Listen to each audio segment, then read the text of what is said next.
अस्सलाम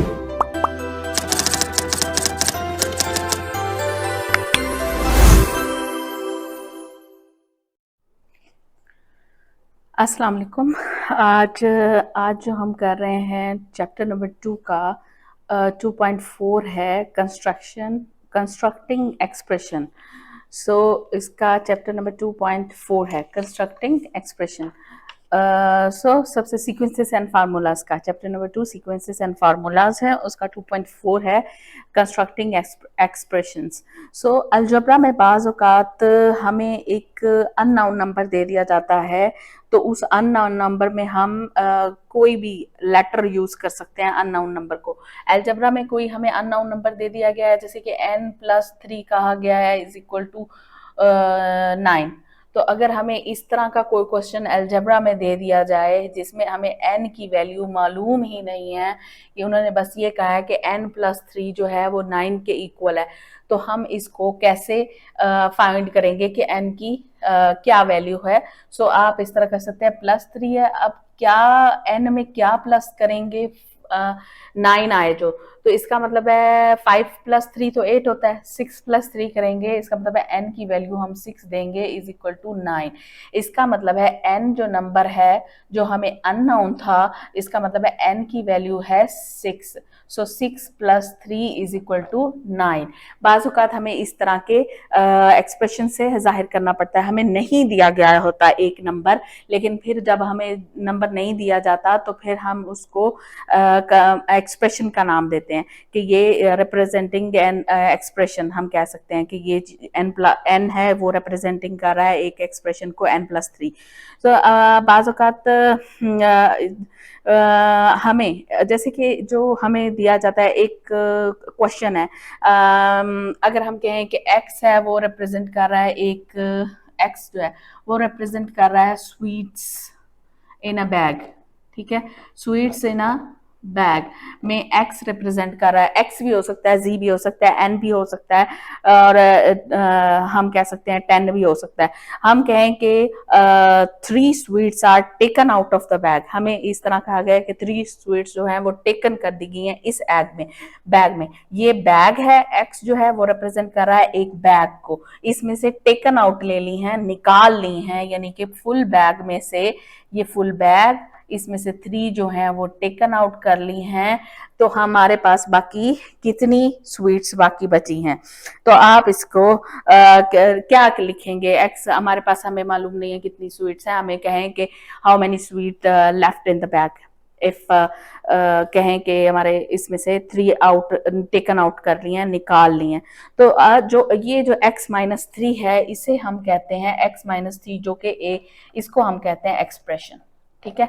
ये है एक्सप्रेशन। हमें वैल्यू नहीं दी गई कि बैग में कितनी स्वीट्स हैं, लेकिन हमें ये बता दिया गया है x जो है वो रिप्रेजेंट कर रहा है, z कर रहा है, 9 n कर रहा है, तो ये हमारे ये बैग को रिप्रेजेंट कर रहा है, उसमें से 3 टेकन आउट, ये एक्सप्रेशन है। हमें बाजू का क्वेश्चन दिया ही नहीं जाता, बस हमें ये कहा जाता है कि इसका एक्सप्रेशन लिखें। तो आप इस तरह लिख सकते हैं कि ये, और जो n या x या z है, x z a कुछ भी हो सकता है, तो ये जो है ये रिप्रेजेंट कर, ये होता है वेरिएबल। ये वेरिएबल होगा, यानी कि इसकी कोई भी वैल्यू हो सकती है, 2 3 5 8 9 10, ये वेरिएबल, इसको हम कहेंगे ये वेरिएबल है। लेकिन जो एक्सप्रेशन है उसमें सिर्फ नंबर्स आ सकते हैं, इक्वल साइन नहीं आ सकता।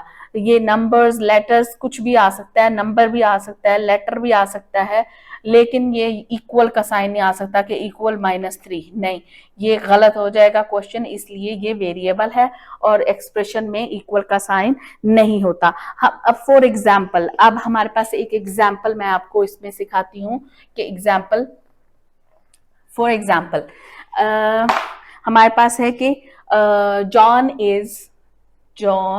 इज हमें कहा गया है कि वो x ईयर ओल्ड है, ठीक है, John is x year old. अब हम कहें कि जो डेविड है वो उससे 4 ईयर ओल्डर है, ठीक है। हमें कहा गया, इसका मतलब ये है कि x ईयर ओल्ड है, सिंपल सा ये कि ये x ईयर ओल्ड है। जो डेविड है वो उससे 4 year, David is 4 years older, older than John. हमें ये कहा गया। ओल्डर का मतलब क्या है? बड़ा है, प्लस होगा इसका मतलब है। अगर यंगर कहा जाता तो हम उसको कहते कि वो x-3 x-4 कह देते, लेकिन अब हम इसको एक्सप्रेशन में कहेंगे जी x+4। हमें तो मालूम ही नहीं है जॉन है कितने ईयर का, तो इसका मतलब है जितने ईयर का वो है उसमें +4 करेंगे तो हम कहेंगे कि ये हो गया। अब हमें कहें एडम जो है वो 2 years यंगर है इससे ये जॉन से। अब हम कहें Adam is 2 year younger. Younger, younger का मतलब छोटा है, यंगर देन जॉन, ठीक है, जॉन। तो हम इसको कैसे एक्सप्रेशन में लिखेंगे? जॉन की एज x, उससे यंगर है तो मतलब कि छोटा है उससे, -2। अब हमें कहा गया है कि कैथरीन है वो 3 टाइम्स है। कैथरीन 3 टाइम्स जो है वो ओल्ड है as Matthew, as old as Matthew. कहा गया है कि ये 3 times as old as Matthew है। और 3 टाइम्स का मतलब आपका टेबल है, मल्टीप्लाई होगा। इसका मतलब है आप कह सकते हो कि 3 टाइम्स है, सो 3x मल्टीप्लाई बाय x क्या है, तो ऑफ कोर्स आप मल्टीप्लाई का साइन नहीं डालोगे, 3x ऐसे शो होगा कि ये 3x है। हमें एक इस तरह कहा गया है कि एला जो है वो half of the age of Matthew है। मैथ्यू जॉन है, सॉरी, यहाँ पे जॉन, ठीक है, मैंने जॉन लिखना था कि जॉन की एज का वो 3 टाइम्स है, एज ओल्ड एज जॉन। इसी तरह एला एक कोई भी नाम ले, हमें कहें कि वो हाफ है जॉन की एज का। Ella is half of the John's age. जो हाफ का मतलब क्या है? ऑफ कोर्स जॉन्स एज, ठीक है। हाफ का मतलब क्या है? Simple x divided by 2, x उसकी एज डिवाइडेड बाय 2। सो हम कहेंगे x डिवाइडेड बाय 2। सो ये हो गया। इसके बाद आप कहेंगे ये एक्सप्रेशंस को हम इस तरह से शो कर सकते हैं।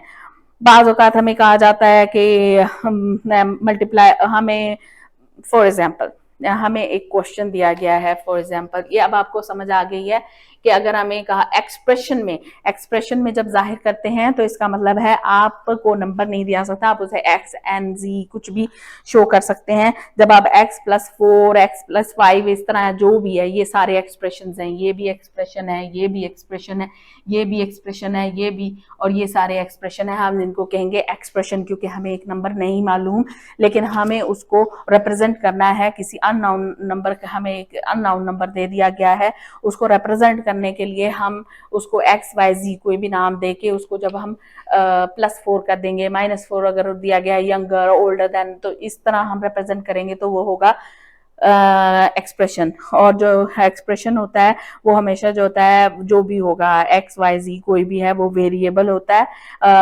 चेंज होता रहता है, उसको वेरिएबल बोलते हैं। सो आई थिंक आपको ये बात समझ आ गई होगी। ये सारे जो हैं ये एक्सप्रेशन है। अब एक फॉर एग्जांपल, अब मैं एक और एग्जांपल में से इसको थोड़ा सा और क्लियर कर देती हूँ कि ये क्या है। फॉर एग्जाम्पल हमें कहा गया है कि सारा is thinking of a number, thinks of a number, ठीक है। सारा ने थिंक्स किया है एक नंबर, ऑफ अ नंबर, हम कोई भी नंबर कह सकते हैं। उसने थिंक किया है n, ठीक है, उसने थिंक किया एक नंबर का। राइट करो expression, write an expression for the number Maliha gets when she multiply the number by 3। Multiply सारा, ठीक है, मल्टीप्लाई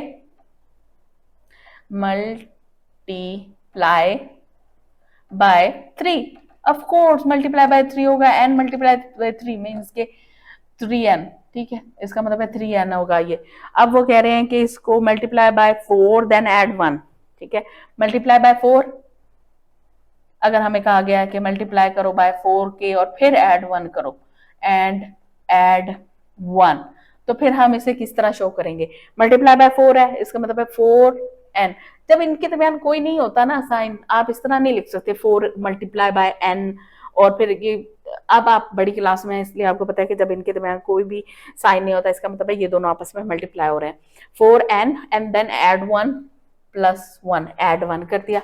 सो इस तरह जो कोई भी एक्सप्रेशन होगा आप कर सकते हैं। Divide the number by 3, divide कर दो नंबर 3 को। अब एक ये भी दे दिया, एक्सप्रेशन मालूम करना है। डिवाइड द नंबर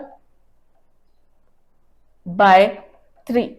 अब आप एक नंबर है उसको 3 पे डिवाइड कर दो, इसका मतलब जो नंबर है उसने थिंक किया उसको 3 पे डिवाइड कर दो। इस ये है एक्सप्रेशन जी 3, सही है। उसके बाद आपको कहा गया है जैसे कि divide the number by 2 then subtract 9। देखिए, divide number by 2 and subtract 1, ठीक है। सब्ट्रैक्ट बाय 1, सब्ट्रैक्ट 1 कर दो, ठीक है। सब्ट्रैक्ट 1 कर दें तो आप पहले डिवाइड करोगे n को, n डिवाइडेड बाय क्या था 2 और सब्ट्रैक्ट 1, ठीक है। ये बहुत इजी एक्सप्रेशन जो लैंग्वेज है ये बहुत इजी। आई होप कि आपको अब जो है सारा कॉन्सेप्ट समझ में आ गया होगा।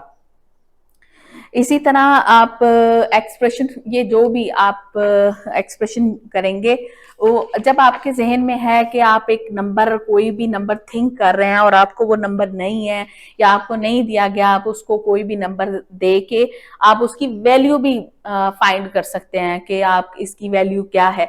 तो इसलिए कंस्ट्रक्ट, ये अभी तो फिलहाल कंस्ट्रक्टिंग एक्सप्रेशन है कि आपको कोई नंबर नहीं दिया गया, लेकिन आप उसको एक्सप्रेशन लैंग्वेज में कैसे रिप्रेजेंट करेंगे वो आपने ये 2.4 में किया है। अब नेक्स्ट है 2.5, ठीक है। 2.5 अब हम करेंगे 2.5, ओके।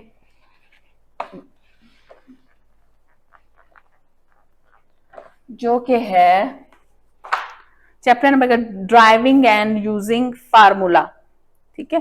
ड्राइव भी करना है एंड यूज भी करना है, ड्राइविंग एंड यूजिंग फार्मूलास, ठीक है। ठीक है, अब आप इसे कैसे कर सकते हैं। आप फार्मूला पहले बताएं कि क्या है फार्मूला, आप कहते क्या है। फार्मूला कोई भी मैथमेटिक जो रूल होता है उसको बोलते हैं। मैथमेटिकल रूल कोई भी होगा उसको फार्मूला बोलेंगे, जो रिलेशनशिप करता है टू वेरिएबल के दरमियान को जाहिर करता है, रिलेशनशिप को, उनके ताल्लुक को वेरिएबल भी कह सकते हैं। जैसे कि सिंपल हमने पढ़ा था area, area is equal to length multiply by width, ये एक फार्मूला है जो रिलेशनशिप को जाहिर कर रहा है। एक एरिया ऑफ रेक्टेंगल फर्ज करें हमें दिया गया है, तो आप इसको लेंथ मल्टीप्लाई बाय विड्थ करेंगे तो ये एरिया है। आप फार्मूला रिलेशन जाहिर कर रहा है उसका लेंथ और विड्थ के दरमियान। सो टू क्वांटिटीज के दरमियान जो भी है वो जाहिर करता है। आप जो है इसको सब्स्टिट्यूट भी कर सकते हैं, एक्सप्रेशन लैंग्वेज में भी सब्स्टिट्यूट कर सकते हैं एक्सप्रेशन और फार्मूला को। जैसे कि अब आपको फर्ज करें, मैं आपको एक फार्मूला बहुत से हैं, मैथमेटिकल रूल्स हैं जो बहुत हैं। जैसे मैंने पिछले वन इंटीजर चैप्टर में बताया था कि वो प्लस माइनस माइनस ये रूल्स हैं, ठीक है। इसी तरह a plus B is equal to B plus A, ये भी एक रूल है, ये भी एक रूल है। और इसी तरह जो है इसे भी आप रूल्स कहते हैं। सो कोई भी फार्मूलाज होंगे वो मैथमेटिकल रूल हैं जो दो क्वांटिटीज या दो वेरिएबल्स के दरमियान ताल्लुक को जाहिर करते हैं, रिलेशनशिप को जाहिर करते हैं। आप फर्ज करें एक आपको दिया गया है जैसे कि एरिया ऑफ रेक्टेंगल कह लें, ठीक है। एरिया ऑफ रेक्टेंगल जो है वो इक्वल होता है लेंथ मल्टीप्लाई बाय विड्थ, यानी कि a is equal to length multiply by width. तो एरिया है ये हमारा जी फार्मूला है। आप इसको क्या, हम फिर बाद में जब हमें एरिया मालूम करना होता है तो आप इसको सब्स्टिट्यूट कर सकते हो नंबर्स के साथ, वेरिएबल एक्सप्रेशंस के साथ। जैसे कि एरिया हमें मालूम नहीं है, हमें मालूम करना है। लेंथ हमें दी गई है 5 सेंटीमीटर और विड्थ है 4 सेंटीमीटर फॉर एग्जाम्पल, ठीक है। Area is equal to 5 multiply by 4 is equal to 20 centimetre. इस तरह आप इजीली एरिया मालूम कर लेते हैं। इसी तरह आप अपने ऑन जो है वो कोई भी, जैसे कि अब मैं आपको बताऊं, हमें एक दिया गया है एक फॉर एग्जांपल हमें एक एक्सप्रेशन दिया गया है a प्लस 3b जब हमें एक्सप्रेशन दिया गया होता है a+3b दिया गया है और हमें बता दिया गया है a इज इक्वल टू 2 है और b इज इक्वल टू 3 है, ठीक है। अब आपको ये बता दिया है कि a एक्सप्रेशन है a+3b और आपको a और b दे दिए गए हैं, तो आप इस तरह मालूम कर सकते हैं फार्मूला के थ्रू, ठीक है। इस एक्सप्रेशन के थ्रू आप इसकी वैल्यू मालूम कर सकते हैं क्या है। सो आप इस तरह कर सकते हैं कि a 2 है +3 और b जो है वो 3 है, इसका मतलब 2 + 3 3 = 9 दैट इज इक्वल टू 11। इस तरह आप जब एक्सप्रेशन दिया गया हो और साथ उनकी वैल्यूज भी दे दी गई हो, सब्स्टिट्यूट कर सकते हैं। जब आप इस तरह कि आप सब्स्टिट्यूट नंबर कर रहे हैं, इनको वेरिएबल्स को, एक्सप्रेशंस को सब्स्टिट्यूट भी कर सकते हैं ना, तो ये a और b को सब्स्टिट्यूट किया है नंबर्स के साथ जो हमें दे दिए गए थे। 2 वैसे का वैसे, क्योंकि ये 2 हमें दिया गया है a की वैल्यू और +3 b की वैल्यू 3 दे दी है, 3 3 = 9, सो 11 हम मालूम कर सकते हैं। ये फार्मूला के थ्रू हम मालूम कर सकते हैं। फॉर एग्जाम्पल हमें क्या है कि 7 एक नंबर ऑफ डेज है, ठीक है। एक हमें दे दिया गया है नंबर ऑफ डेज, हमें दे दिए गए हैं 7 number of, for example d is equal to 7 week, हमें एक एक्सप्रेशन दे दिया है ये, और साथ हमें कह दिया क्या है कि वीक्स हमें नहीं दिए गए, हमें नहीं मालूम, हमें कोई वैल्यू भी नहीं देगी, हमें ये कहा है कि ये 7 वीक है जी, उसमें d is equal to 7 week. आप कह सकते हो कि d is equal to 7 weeks, तो आपको कुछ मालूम ही नहीं है, लेकिन आपको ये तो पता है एक वीक में कितने डेज होते हैं, 7 होते हैं, इसका मतलब है d आप इसको मालूम कर सकते हो 49, ठीक है। d is equal to 49। इस तरह जब आपको एक्सप्रेशंस दिए गए हों और उन एक्सप्रेशंस की जो उनके नंबर्स हैं, यानी कि जो एक्सप्रेशंस हैं उनको आप सब्स्टिट्यूट कर दें किसी भी नंबर्स के साथ, तो आप अपना ऑन फार्मूला मालूम कर सकते हैं, ड्राइव कर सकते हैं, ठीक है। इसी तरह आपको ये बहुत ईजी है, यानी कि जस्ट वैल्यूज आपको पुट डाउन करनी है और फिर आपको मालूम हो जाएगा कि क्या होगा। जैसे कि आपको बताया गया है m-n दिया गया है, वेयर m जो है वो इक्वल है, m is equal to 100 and n is equal to 25। अब आपने मालूम करना है इसका, तो ये तो बहुत इजी है, m की जगह पे आप 100 - 25, तो दैट इज इक्वल टू, आप अगर यहाँ पे कर रहे हैं तो इक्वल यहाँ का साइन आ जाएगा, अगर आप नए लाइन से शुरू कर रहे हैं तो इक्वल साइन मस्ट होता है। सो 100 - 25 इज इक्वल टू 75। ये आपका आंसर है, आपने मालूम कर लिया है इस फार्मूले के साथ। आपको जब वेरिएबल नंबर दे दिए हैं तो आपने इसका आंसर मालूम कर लिया है। इसी तरह अगर आपको y/4 दे दिया है, y कोई भी नंबर है y/4 और आपको इस y की वैल्यू दे दी गई है, दैट इज इक्वल टू 32, ठीक है। y इज इक्वल टू 32, आप y की वैल्यू पुट करेंगे, 32 divided by 4, 4 4 8 32, that is equal to 8 जो है वो इसका आंसर आ जाएगा, जब आंसर आप मालूम कर लोगे। पिछले चैप्टर में हमने किया है कि हमें एक वेरिएबल मालूम नहीं था जिसमें आपने कंस्ट्रक्टिंग एक्सप्रेशन किया, तो वो एक्सप्रेशन हो जाता है कि n-3x + 4 या x × 3 3x हो जाएगा, 4x हो जाएगा, तो इसमें उसमें आपने ऐसे मालूम किया था।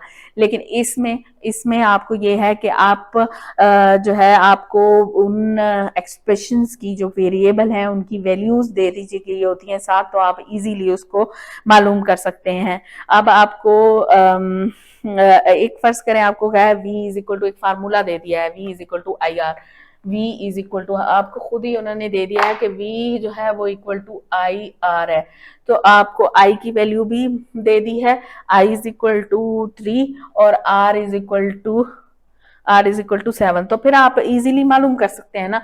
v की जगह पे आप v क्योंकि मालूम कर रहे हैं, आप v मालूम कर रहे हैं, I की जगह पे 3 और R की जगह पे 7, इसमें ब्रैकेट डालना जरूरी है, वरना 3 7 ऑफ कोर्स जब इस तरह है तो इसका मतलब है ये मल्टीप्लाई हो रहा है ना, मल्टीप्लाई हो रहा है, तो मल्टीप्लाई करने के लिए अगर आप मल्टीप्लाई का साइन नहीं डाल रहे तो आप ब्रैकेट्स डालेंगे, तो v इज इक्वल टू 21, 7 3 = 21, तो आप इस तरह मालूम कर सकते हैं। जो ये इस तरह आपको कोई भी वर्ड दे दिया जाता है IR XN, तो इसका मतलब ये होता है XN एम एन, इसका मतलब होता है कि ये मल्टीप्लाई हो रहे हैं। ऑफ कोर्स जब कोई भी साइन नहीं होता मिड में, दरमियान में दो इकट्ठे आ रहे हैं, तो इसका मतलब है एम मल्टीप्लाई बाय एन। ठीक है, ये आपको अंडरस्टूड होना चाहिए। आप इस तरह नहीं, एक्सप्रेशन में आप इस तरह नहीं लिखेंगे एम मल्टीप्लाई बाय एन। ये नहीं लिख सकते कि 3n multiply by n is equal to r या 6, जो भी है वो इस तरह नहीं लिखेंगे। आप लिखेंगे 3n is equal to are. ठीक है, तो क्योंकि ये अंडरस्टूड है, अब आप बड़ी क्लास में है, 7 क्लास में, अब आपको पता होना चाहिए कि दो नंबर जब एक उनके दरमियान में कोई साइन नहीं है, वो बिल्कुल साथ साथ आ रहे हैं, तो वो इसका मतलब ये होता है कि वो मल्टीप्लाई हो रहे हैं। इसलिए आपको ये बताया गया। आई थिंक आपको समझ आ गया होगा कि आप किस तरह ये एक्सप्रेशन से उनको उन वेरिएबल या जो हमें मालूम नहीं थी एक्सप्रेशन की वैल्यू, अगर हमें वो दे दी जाए तो हम दूसरे की वैल्यू मालूम कर सकते हैं इसकी। ठीक है, v की आप वैल्यू मालूम कर सकते हैं। आई होप आपको समझ आ गई होगी। और नेक्स्ट चैप्टर तक के लिए अल्लाह हाफिज। और मेरी नेक्स्ट वीडियोस के लिए आप देखें।